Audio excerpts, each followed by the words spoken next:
Sébastien Tourné, je dirige l'agence Cross depuis début 2015. L'agence Cross est l'agence numéro 1 de conseil en merchandising en France.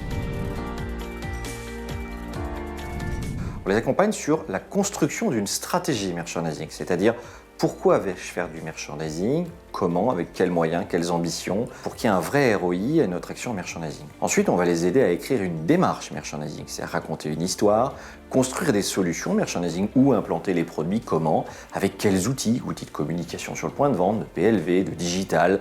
On va les aider à réaliser des process de catégorie management. Parce que les marques, comme les enseignes, ont tous les mêmes objectifs, ne travaillent pas toujours ensemble. Nous travaillons enfin en formation merchandising, nous sommes un organisme de formation certifié et nous aidons par de la pédagogie à la fois les sièges sociaux à s'améliorer, ceux qui doivent élaborer les stratégies merchandising, et puis les forces de vente à être plus efficaces au quotidien, soit les équipes magasins, connaître le merchandising, les fondamentaux, les règles opérationnelles, même de visuel merchandising, et les forces de vente des marques, lorsqu'elles vont voir des circuits de distribution, comment diagnostiquer des situations, revendre des préconisations merchandising à leurs clients.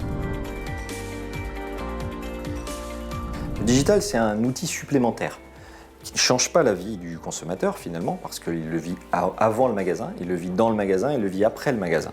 C'est juste un outil additionnel dans le mix de distribution et dans l'ensemble des outils merchandising qu'on peut proposer.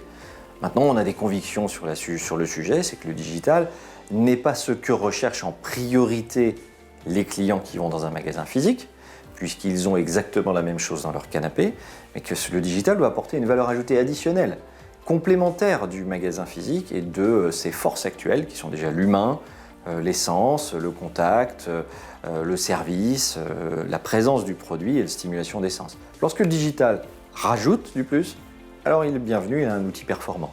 Lorsqu'il n'en rajoute pas, je pense que ce n'est pas une utilité forte. D'abord, on va continuer à être expert et être les meilleurs. C'est surtout ça qu'on veut faire. C'est-à-dire toujours pouvoir traiter avec expertise des sujets complexes.